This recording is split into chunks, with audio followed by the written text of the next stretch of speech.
29 मार्च 2025 के उपरांत धनु राशि पर शनि की ढैया पुनः शुरू होने जा रही है। प्रिय दर्शकों, धनु राशि के जातक को कार्य क्षेत्र को लेकर के दिक्कतें आपको देखने को मिल सकती हैं कि कर्म भाव पर शनिदेव की दृष्टि होगी। अपने घर से आप बाहर हो सकते हैं। माता पिता के साथ व्यर्थ का तनाव व पारिवारिक मतभेद सामने उभर कर आ सकते हैं। माता के स्वास्थ्य का भी ध्यान रखना होगा। धनु राशि के जातक को राहु केतु का भी परिवर्तन होगा मई में। राहु केतु के परिवर्तन के बाद कुछ अच्छी स्थितियां आपको देखने को मिलेंगे। वहीं 14 मई के बाद देवगुरु बृहस्पति का परिवर्तन भी आपके लिए कल्याणकारी साबित होने वाला है।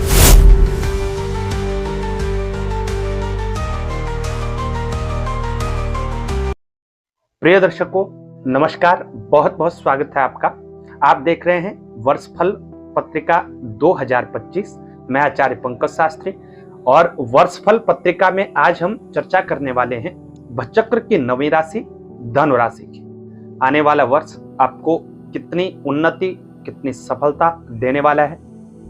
वर्ष 2025 के भीतर मुख्य ग्रहों की भूमिका आपके लिए कितनी प्रभावशाली रहेगी, कौन कौन से महापरिवर्तन होंगे, धनु राशि के आप जातक को संपूर्ण वर्ष आपका कैसा स्वास्थ्य रहेगा, नौकरी व्यवसाय में कौन कौन से परिवर्तन देखने को मिल सकते हैं, कहां पर अच्छी स्थिति है, कहां नेगेटिविटी देखने को मिल सकती है, इस पर भी हम चर्चा करेंगे।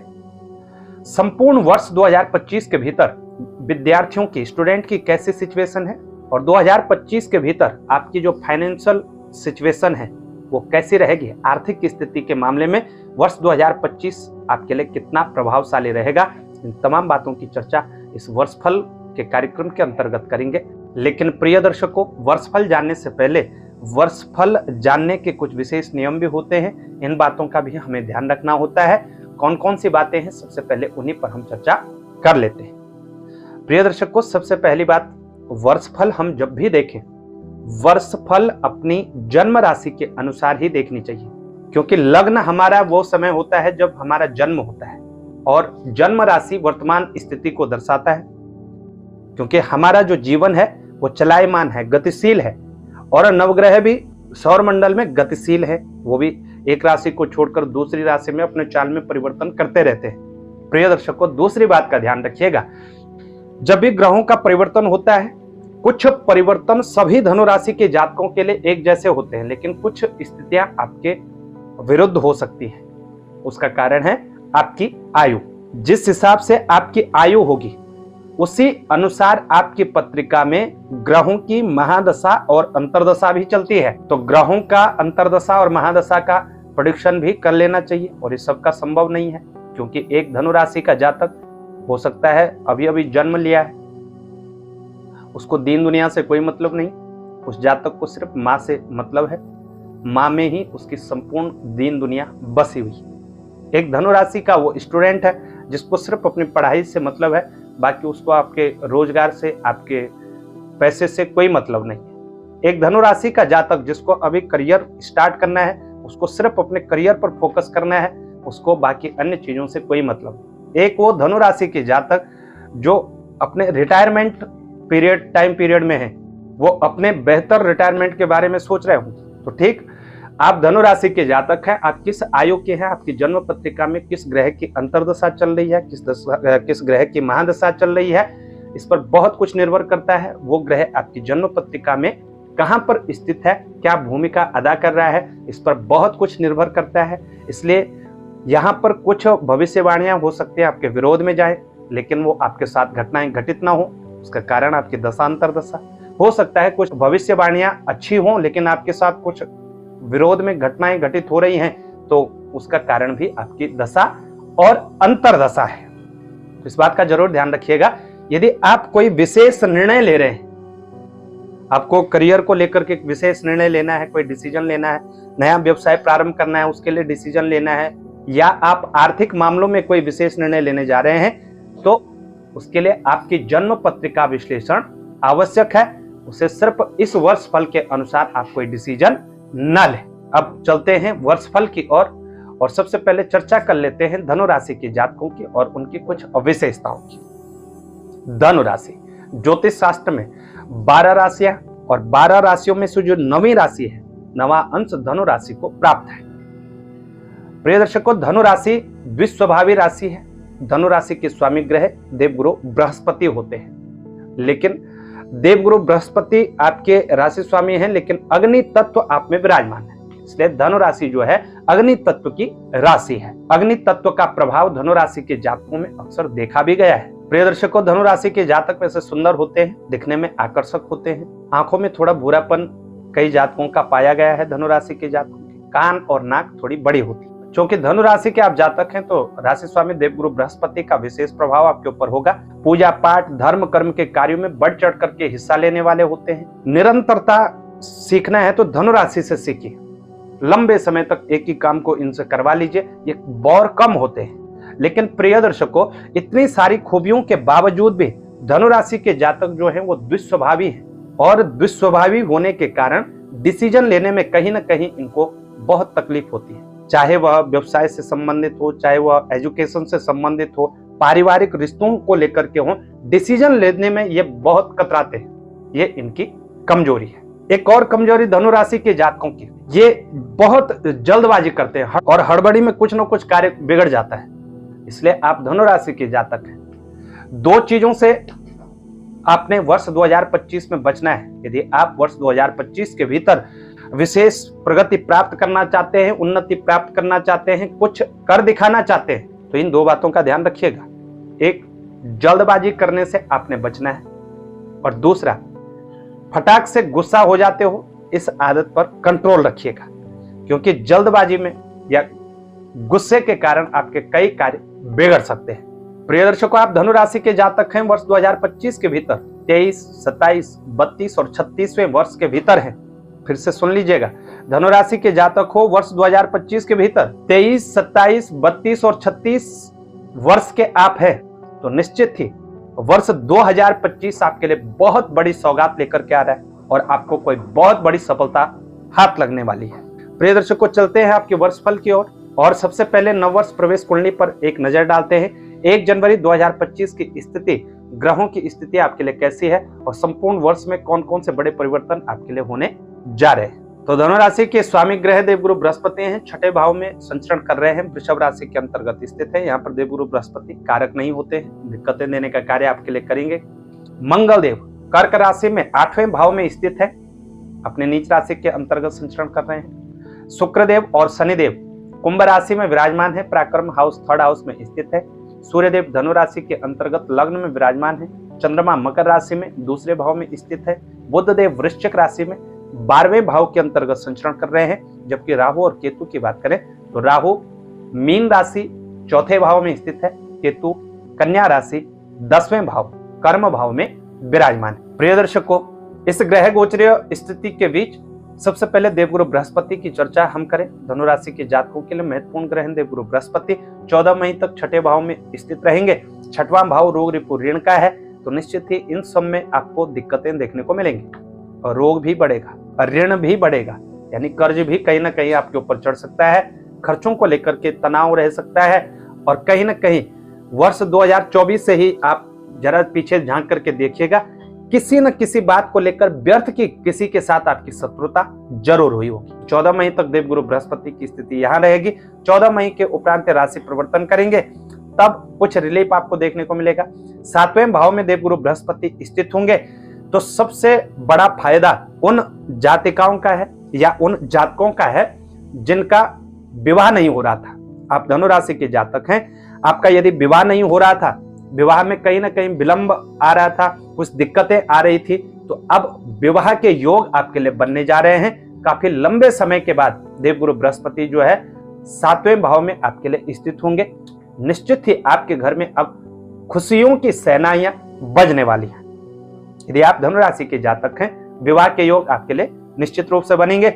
लग्न पर देवगुरु बृहस्पति की 7वीं दृष्टि होगी, तो जो काफी लंबे समय से पेट से संबंधित दिक्कतें थी, फेफड़ों से संबंधित समस्याएं थी, या श्वास से संबंधित कोई प्रॉब्लम थी आपकी, धीरे धीरे ये बीमारी अब आपकी दूर होगी। यदि आप थोड़ा सा परिश्रम करें तो निश्चित ही आपको अच्छा लाभ होगा। इस बात का जरूर ध्यान रखिएगा, किसी भी ग्रह का शुभ फल यदि हमें चाहिए तो हमें उस ग्रह जैसे ही आचरण अपनाना होता है, और देवगुरु बृहस्पति का आचरण है सात्विक आचरण। सात्विकता से ही रहिएगा, सात्विक विचारों से युक्त रहिए, सात्विक ही भोजन करें, निश्चित ही आपको इनका लाभ होंगे। धर्म कर्म में जितना आप बढ़ चढ़ के हिस्सा लेंगे उतनी ही आपकी जो शारीरिक दिक्कतें हैं वो दूर होंगी। अपने लिए महामृत्युंजय मंत्र का जप करवा सकते हैं, अपने लिए रुद्राभिषेक करवा सकते हैं, विष्णु सहस्त्र नाम का पाठ करवा सकते हैं। निश्चित ही आपको बहुत सारे लाभ देखने को मिलेंगे। तो धर्म कर्म से जुड़ करके रहिए, निश्चित ही आपको लाभ देखने को मिलने वाले। तो पंचम दृष्टि देवगुरु बृहस्पति की लाभ भाव पर भी होगी। लाभ कहीं ना कहीं अच्छा रहेगा, इनकम की स्थिति सुधरेगी, कर्जों से मुक्ति होगी और कहीं ना कहीं आर्थिक स्थिति में आपको अच्छा सुधार देखने को मिलने वाला है। तो देवगुरु बृहस्पति की स्थिति आपके लिए अच्छी है, लेकिन वो 14 मई 2025 के बाद अच्छी होगी। उससे पूर्व स्वास्थ्य को लेकर के विशेष रूप से आपने सतर्क सावधान रहना है। अब चर्चा कर लेते हैं आपकी हेल्थ की। संपूर्ण वर्ष 2025 में आपकी हेल्थ कैसी रहेगी। तो हेल्थ को लेकर के वर्ष आरंभ से लेकर के 14 मई तक विशेष रूप से सतर्क सावधान रहिएगा। उसके बावजूद 6 जून 2025 तक मंगल देव जो है कर्क राशि के अंतर्गत 8वें भाव में संचरण करेंगे। तो कहीं ना कहीं स्वास्थ्य को लेकर के आपको सतर्क सावधान रहना होगा। चोट आदि का भय बन रहा है, ब्लड से संबंधित समस्याएं आपको देखने को मिल सकते हैं, घुटनों से संबंधित समस्याएं आपको देखने को मिल सकती हैं और पीठ के दर्द से भी आप परेशान रह सकते हैं। जो जातक स्पोर्ट्स के क्षेत्र से जुड़े हुए हैं, रक्षा विभाग से जुड़े हुए हैं, उनको थोड़ा ज्यादा सतर्क सावधान रहना होगा। कहीं ना कहीं चोटिल आप हो सकते हैं, इस बात का आपने ध्यान रखना है। धनु राशि के जातक को वर्ष आरंभ से लगभग 6 माह तक, जून 6 तारीख तक आपको स्वास्थ्य का विशेष रूप से ध्यान रखना होगा। स्वास्थ्य को लेकर के आपको दिक्कतें देखने को मिल सकती हैं। प्रिय दर्शकों, अब बात करते हैं करियर की, कार्य क्षेत्र की।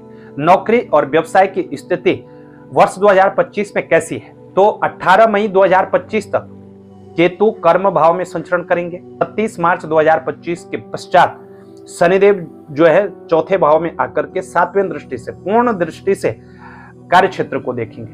कहीं ना कहीं कार्य क्षेत्र में मिला जुला परिणाम देखने को मिलेगा, लेकिन इस बात का ध्यान रखिएगा, यदि आप धनु राशि के जातक हो, संघर्ष आपका पुनः शुरू होने वाला है। अभी 2.5 साल पहले ही आप 7.5 से मुक्त हुए हैं।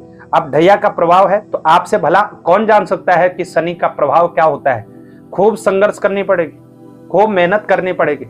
कहीं ना कहीं जो चीजें आपको सहजता से प्राप्त हो रही थी, आपको बहुत ज्यादा संघर्ष, खूब पसीना बहा करके उसे प्राप्त करना होगा। कार्य क्षेत्र में दिग्भ्रमित जैसी स्थिति आपको देखने को मिल सकती है। प्रिय दर्शकों, आप धनु राशि के जातक को परिवर्तन करना चाहते हैं तो 29 मार्च 2025 से पूर्व परिवर्तन करना आपके लिए कल्याणकारी होगा। उसके बावजूद सिर्फ भटकाव होंगे, परिवर्तन की स्थिति न के बराबर रहेगी। तो कार्य क्षेत्र को लेकर के सतर्क सावधान रहना आवश्यक है। किसी के साथ भी, चाहे नौकरी के क्षेत्र में है, तो अपने जो सीनियर्स हैं उनके साथ वाद विवाद करने से आपको जरूर बचना है। किसी भी प्रकार का झगड़ा किसी से मोल न ले, इस बात का ध्यान रखिएगा। यदि आपको यात्राओं पर जाना पड़े तो यात्राओं पर जाना आपको स्वीकार होना चाहिए। यदि आप पर कामकाज का प्रेशर अधिक है तो उसको कैसे रिलीज किया जाए, इस बात पर ज्यादा मंथन होना चाहिए। बकायदा इस बात पर कि मैं इस फील्ड को ही छोड़ करके दूसरे फील्ड में चला जाता हूं या इस नौकरी को छोड़ करके दूसरी नौकरी में चला जाऊं, ऐसे सिचुएशन से आपको बच करके रहना होगा। धनु राशि के जातक को यहाँ पर सावधानी बरतनी है। 29 मार्च के बाद ज्यादा दिक्कतें आपको देखने को मिल सकती है। वर्ष 2025 के भीतर कार्य क्षेत्र को लेकर के इस बात का भी जरूर ध्यान रखिएगा। जब राहु पराक्रम हाउस में जाएंगे तो यहाँ पर आप आलस से परिपूर्ण हो जाएंगे। वैसे धनु राशि के जातक आलसी नहीं होते, लेकिन आलस आपके ऊपर हावी हो सकता है और कभी कभी अनजाने में भी आप ऐसे काम कर डालेंगे जो काम आपको नहीं करना चाहिए। तो इन सभी बातों का ध्यान रखते हुए कार्य क्षेत्र में आप परिश्रम करें। निश्चित ही आपको समय समय पर लाभ की स्थितियां भी जरूर होंगी। जब सूर्यदेव की मित्रवत दृष्टि, मंगल देव की स्थिति रहेगी तो निश्चित ही कार्य क्षेत्र में कुछ लाभ भी होंगे, लेकिन वर्ष 2025 कार्य क्षेत्र को लेकर के थोड़ी सी कठिनाइयां तो आपको जरूर देने का कार्य करेगा। प्रिय दर्शकों, रेगुलर इनकम की स्थिति को देखें तो रेगुलर इनकम के स्वामी आपके लिए शुक्रदेव बनते हैं। शुक्रदेव की स्थिति वर्षारंभ में कुंभ में है। ये अपने राशि परिवर्तन करते हुए जब तुला राशि के अंतर्गत आएंगे उस समय आपको अच्छा लाभ हो सकता है। कोई बीमा पॉलिसी इत्यादि आपको अच्छा लाभ देने का कार्य करेगी। तो अक्टूबर से दिसंबर के मध्य आपको अच्छा लाभ होगा, लेकिन उससे पूर्व सोच समझकर खर्च करिए, खर्चों पर लगाम लगाइएगा। और यदि आप धनु राशि के जातक हैं तो शॉर्टकट तरीकों से आपको दूर रहने का प्रयास जरूर करना चाहिए। वहीं हम बात शनि की ढैया की करें तो प्रिय दर्शकों, इसको लेकर के एक अलग से हम वीडियो बनाने वाले हैं, लेकिन शनि की ढैया आप पर रहेगी। 4th हाउस में शनिदेव आएंगे, कहीं ना कहीं पारिवारिक मतभेद देने का कार्य करेंगे। माता पिता के साथ व्यर्थ की उलझनें देखने को मिल सकती हैं। कार्य क्षेत्र में दिक्कतें और रुकावटें पैदा करने का कार्य करेंगे। भूमि, भवन, प्रॉपर्टी इत्यादि से संबंधित कोई विवाद हो सकता है। भाइयों के बीच मतभेद की स्थिति हो सकती है और वो फिर बहुत बड़ा विवाद का कारण बन सकता है। कोई भी ऐसी सिचुएशन आपको दिखाई दे रही हो जहां पर लड़ने से सिर्फ हानि होगी, कोई हमारे अधिकारों का हनन कर रहा है तो वो बात अलग है, लेकिन आपको कोई भी ऐसी स्थिति दिखाई दे रही है कि यहाँ लड़ने से कोई फायदा नहीं है, तो उस चीज को छोड़ दीजिए, उस पर अपना दिमाग मत खपाइए। निश्चित ही आप भी सुखी रहेंगे और डिस्टर्ब भी नहीं होंगे। इस बात का ध्यान रखिएगा। भूमि, भवन, प्रॉपर्टी से संबंधित कोई लफड़ा, कोई विवाद आपको देखने को मिल सकता है। किसी षड्यंत्र का आप शिकार हो सकते हैं, इस बात का भी ध्यान रखिएगा। तो ढैया का प्रभाव धनुराशि के जातकों पर 29 मार्च के बाद प्रारंभ होगा। इस दौरान कार्य क्षेत्र को लेकर के भी आपने सतर्क सावधान रहना है। प्रिय दर्शकों, जनवरी, फरवरी और मार्च लगभग 3 महीने कार्य क्षेत्र को लेकर के कुछ हद तक आपको अच्छा लाभ देखने को मिलेगा। सूर्यदेव जो है धनु राशि में ही संचरण कर रहे हैं। 14 जनवरी के पश्चात फिर ये द्वितीय भाव में जाएंगे। कार्य क्षेत्र को लेकर के अच्छी स्थितियां आपको देखने को मिलेंगे। सूर्यदेव की कृपा भी आपको प्राप्त होती रहेगी। माता पिता का सहयोग भी इन 3 माहों में देखने को मिलेगा। उसके उपरांत अप्रैल, मई और जून के माह बहुत सारे परिवर्तन आएंगे। मतलब वर्ष 2025 में अप्रैल से लेकर जून के मध्य धनुराशि के जातकों को खुद भी ये समझ नहीं आएगा कि हमारे साथ ये होता क्या है। कभी अचानक से लाभ होगा, कभी अचानक से हानि होगी। अच्छा, जब ग्रहों का अचानक परिवर्तन होता है तो अचानक से उनका लाभ, शुभ अशुभ दोनों प्रकार के परिणाम देखने को मिलते हैं। तो ये 3 माह आपके लिए सम रहेंगे। कार्य क्षेत्र को लेकर के कुछ स्थितियां आपके पक्ष में होंगी, लेकिन व्यर्थ की भागदौड़ अधिक होगी। व्यर्थ की भागदौड़ के साथ साथ कभी कभी आप माइंड से बहुत ज्यादा डिस्टर्ब रह सकते हैं। वहीं जुलाई, अगस्त और सितंबर की बात करें, जुलाई पूर्व भाग में भागदौड़ अधिक रहेगी, लेकिन 16 जुलाई के बाद कुछ स्थितियां आपके पक्ष में आएंगी और यहां पर फिर सूर्यदेव स्वराशि के अंतर्गत आएंगे। तो जुलाई से अगस्त के मध्य भाग्य का सहयोग आपको प्राप्त होगा। धर्म कर्म में रुचि होगी और इसके साथ ही जो रुके हुए कार्य थे वो सभी रुके हुए कार्यों को आप पूरा कर पाएंगे। अपने कार्यों को अच्छे से निपटा पाएंगे। यहाँ पर बड़े अधिकारियों से या उच्च लोगों से आपके संपर्क बढ़ेंगे। मान सम्मान की स्थिति भी आपको देखने को मिल सकती है। सितंबर का माह आपके लिए सामान्य माह होगा, लेकिन शनि और सूर्य की जो आपसी दृष्टि है, एक दूसरे को देखेंगे तो सरकारी विभाग में जुड़े हुए जातकों को यहाँ पर दिक्कतें देखने को मिल सकती है। अक्टूबर, नवंबर और दिसंबर। अक्टूबर का महीना लगभग आपके लिए अच्छा रहेगा। नवंबर का माह भी आर्थिक उन्नति लेकर के आएगा और दिसंबर में थोड़े खर्चों में बढ़ोतरी हो सकती है। स्वास्थ्य का आपने ध्यान रखना है। प्रिय दर्शकों, ये रहा आपका वर्षफल। कुछ भविष्यवाणियां, कुछ समस्याएं। अब बात समाधान की भी कर लेते हैं। कौन कौन से वो उपाय हैं जो वर्ष 2025 के भीतर आपको निरंतर करने हैं, और निरंतर इन उपायों को करेंगे तो निश्चित ही आपको लाभ भी अवश्य होगा। सबसे पहला उपाय लिख लीजिएगा। देवगुरु बृहस्पति की आराधना धनु राशि के जातकों को निरंतर जरूर करनी है। देवगुरु बृहस्पति की आराधना जितनी आप करेंगे उतना ही लाभ आपको प्राप्त होने वाला है। यदि देवगुरु बृहस्पति अच्छे होकर के भी शुभ फल नहीं दे रहे हैं तो अच्छा सा पुखराज रत्न आपको धारण कर लेना चाहिए। केले के वृक्ष का निरंतर पूजन करें। हर वीरवार को उसमें चने की दाल और हल्दी मिश्रित जल जरूर चढ़ाइएगा। हर वीरवार, हर बुधवार दोनों दिन विष्णु सहस्त्र नाम का पाठ करना धनु राशि के जातकों के लिए बहुत ही लाभ प्रदान करेगा। महत्वपूर्ण उपाय है, विष्णु सहस्त्र नाम का पाठ करें, निश्चित ही आपको लाभ होगा। वहीं जो अंतिम उपाय है, 29 मार्च 2025 के उपरांत प्रिय दर्शकों, शनैश्चरी अमावस्या अथवा हर कृष्ण पक्ष के शनिवार, जितने भी आपकी सामर्थ्य हो, या तो कृष्ण पक्ष के हर शनिवार को या तो शनैश्चरी अमावस्या के संयोग पर छाया पात्र का दान करना आपको विशेष लाभ देने का कार्य करेगा। वर्ष 2025 आपके लिए शुभ हो, लाभप्रद हो, यही हम प्रार्थना करते हैं। कैसे आपको जानकारी लगी हमें अवश्य बताएं। जानकारी अच्छी लगे शेयर जरूर करिएगा। चैनल पर नए हैं, चैनल को सब्सक्राइब करना ना भूलेगा और ज्योतिष से जुड़ी हुई तमाम जानकारियों के लिए आप इन नंबरों पर संपर्क कर सकते हैं। आज के लिए इतना ही, हमें दे इजाजत, तब तक के लिए नमस्कार।